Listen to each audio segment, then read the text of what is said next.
The exhibition about Stonehenge at the British Museum in London is gobsmacking.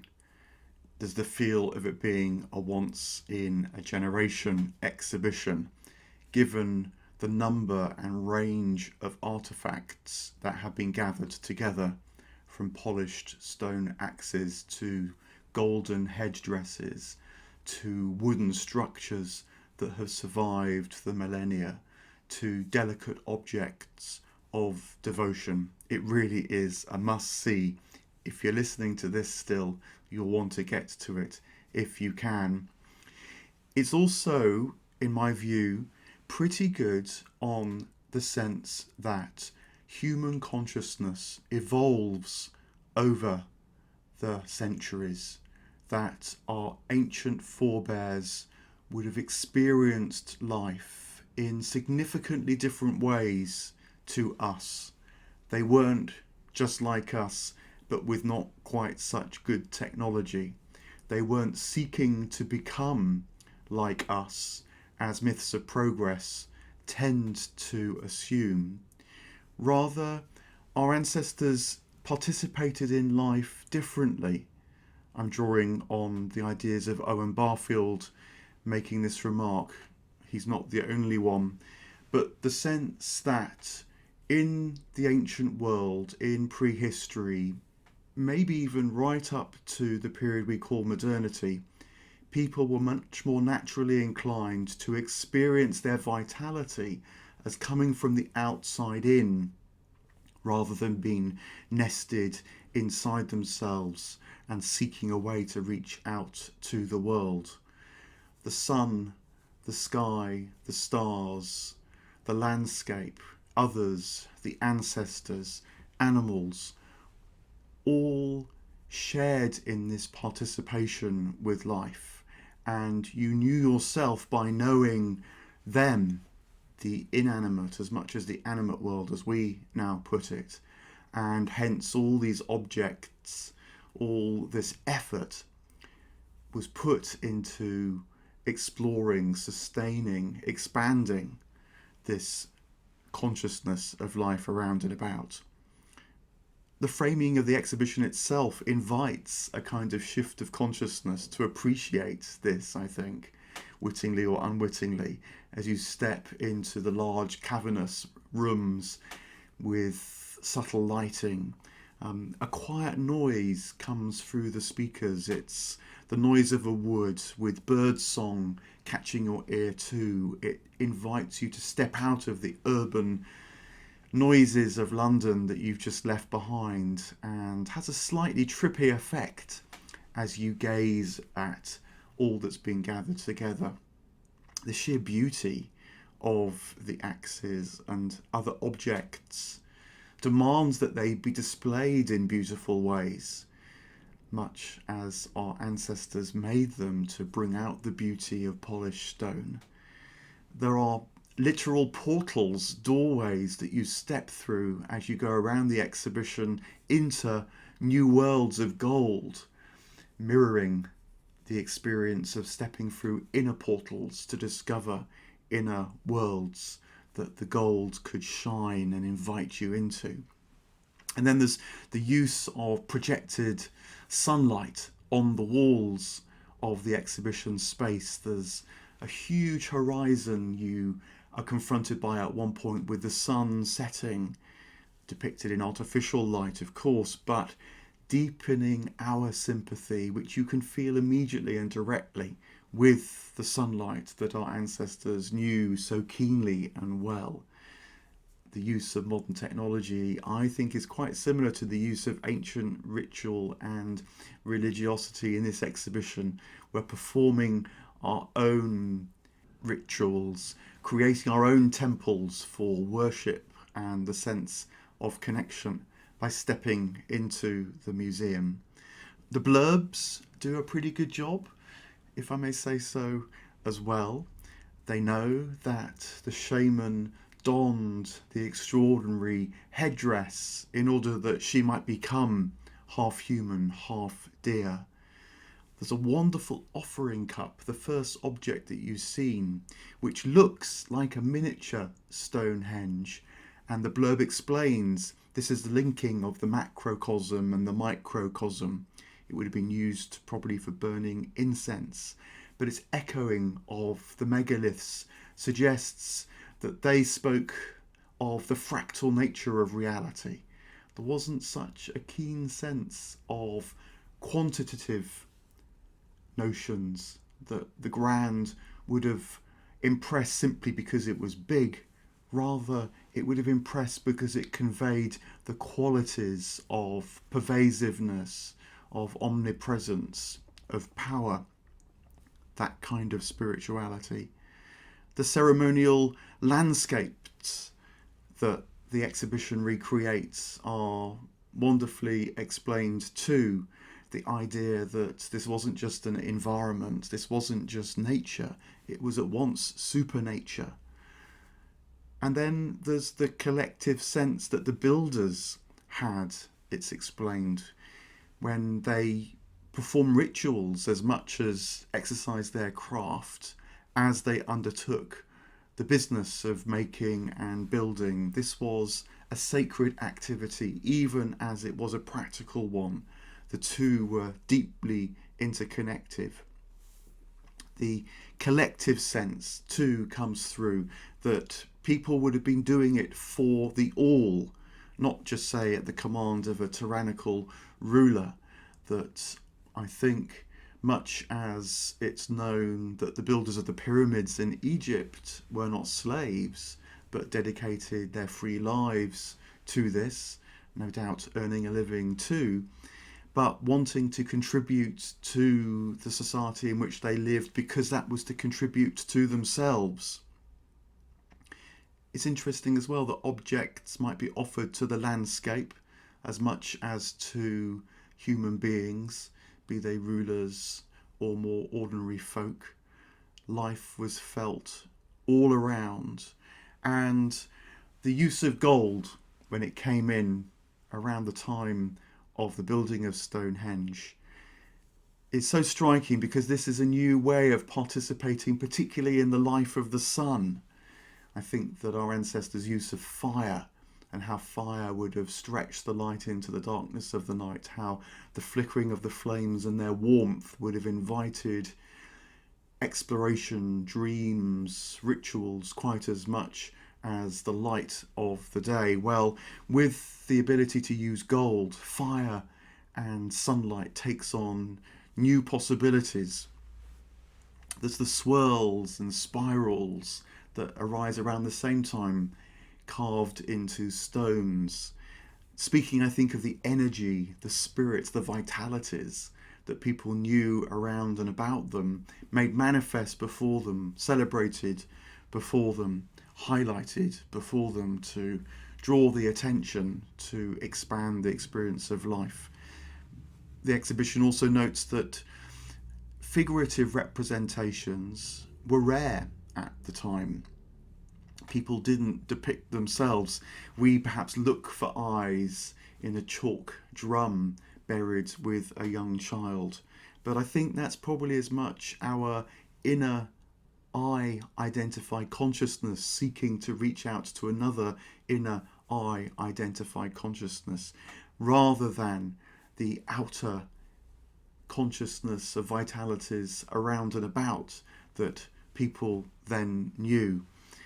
The individual didn't exist in the same way, which shows up in how stone was carved so as to deliberately blur the boundaries between the human mark and the non-human mark. Again, a form of participation, a form of reaching into that which is already known, and burials being about returning to the ancestors rather than, say, celebrating the lives of individuals like modern tombs.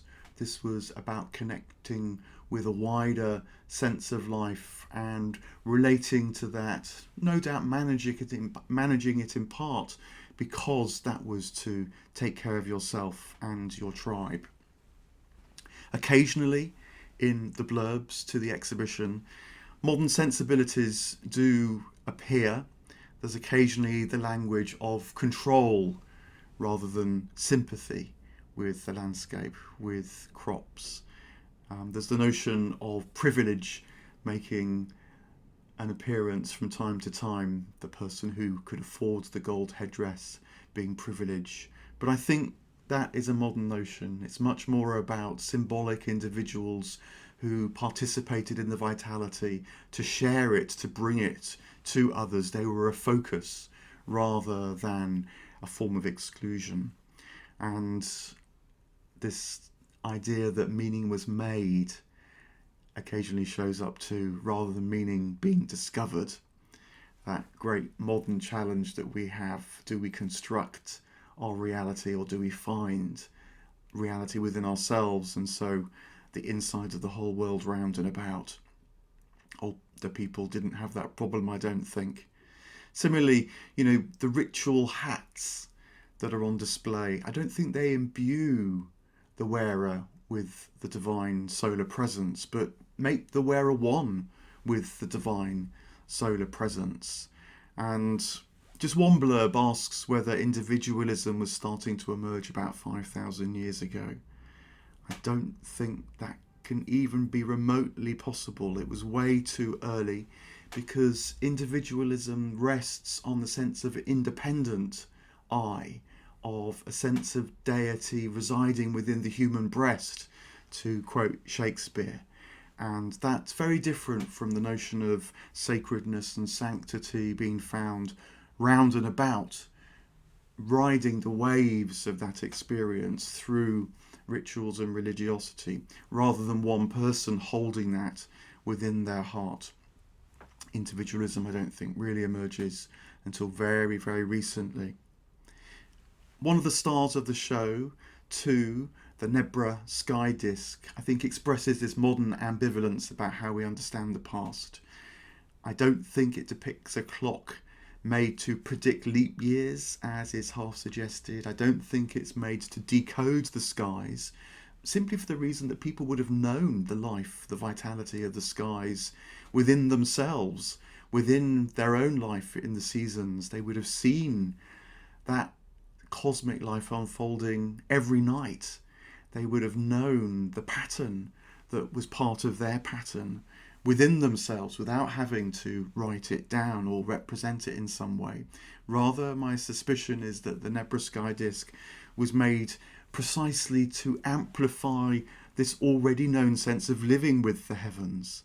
Hence, whilst it shows a disk, maybe the sun, a crescent, no doubt the moon, the cluster of the Pleiades and other stars, and then the two markings for the horizons, it also shows a sun boat to ride across the heavens with these deities that were so well intimately known. It was a portal to sharing more deeply in that life. This raises the issue as you go around of how they saw these things. And I think they saw through, not with their senses. We're very inclined to treat our senses a bit like cameras, taking snapshots of the world around. But I think ancient people, to use Barfield's analogy, experience the world a bit like Aeolian harps, make music when they're placed in the wind. That's also the spirit, that's also the breath. They sang much as the Aeolian harp sang, by using their senses to take them into the deeper currents and patterns of life. They didn't regard themselves as objective lookers on to the world. So it was much more about inwardly aligning with the sun rather than making predictions. It was about well-being, but with the emphasis on the being, making that well, about celebration, no doubt, about vocation, I suspect. We human beings having a vocation to be at one with the cosmos, as well as find a life through the cosmos. Offerings and animal guides would help to cross these thresholds into other worlds, across the seasons, from the day to the night, when you need to continually navigate a course through a welter of lives round and about you, you need these guides to help you make the next step, to cross the threshold. It's a notion of spiritual intelligence born of participating, being immersed in great seas and floods of meaning and light, and about seeking more engagement with the spiritual commons that was freely flooding in. Did they need psychedelics to see these swirls? No doubt some people these days might ask, but my sense is I doubt they needed them. They knew them already, much as they knew of the afterlife and the before life, and so the decorated stone surfaces turned towards bodies in the tomb were making that manifest, invoking it, trying to connect with it more deeply, know it more fully. One slightly bad note is that the exhibition finishes with images of William Blake, his famous Albion Rising, his famous Ancient of Days, and 2 plates from Jerusalem, the emanation of the giant Albion. Naturally there, because they seem to show images of Stonehenge, which no doubt they do, but forgetting that William Blake loathed what he called these hideous artifices, the mighty threatening forms of what he called the Druid religion. He, unlike us, wasn't a celebrator of Stonehenge. He associated what he called the Druid religion of the ancients with sacrificing human life quite as effectively as abstractions and science can sacrifice the soul and spirit today. I think he would be turning in his dissenter's grave to think that his plates were being used to invite us to consider how Stonehenge might build Jerusalem in England's green and pleasant land, as one blurb suggests. But it raises at the end the issue of how we relate to Stonehenge, how we know of the inside of the whole world. Do we know of that anymore? When Stonehenge itself fell into disrepair, the people that didn't think to look after the stones anymore knew that they'd found a new way into this life through the use of metal. But nowadays, we're not so sure, and so we live with uncertainty about what to make of what they made so much of, as much as what to make of life ourselves. We're not sure what our consciousness and vitality means. Some aren't even sure that the consciousness and vitality that's our most intimate, immediate experience exists at all. And I think this must be partly behind the urge to preserve and display the artefacts of this lost knowledge. It's not just for reasons of understanding, it's for reasons of questing. If we see these beautiful axes, if we see these golden discs, if we participate in what remains of their life, will a new life awaken within us? It's in a way to recall what William Blake knew, that even the Druid religion, with its hideous artifices, with its overbearing forms, carries the light in some way, because if it didn't, it wouldn't exist at all. The light comes from everything, even confusing but impressive old stones. And human beings will always find ways to search for contact with reality about us, be that in museums, be that in stone circles, be that in the intimate objects of every day. Partly because we're meaning seekers, but mostly because there's always that life to be found.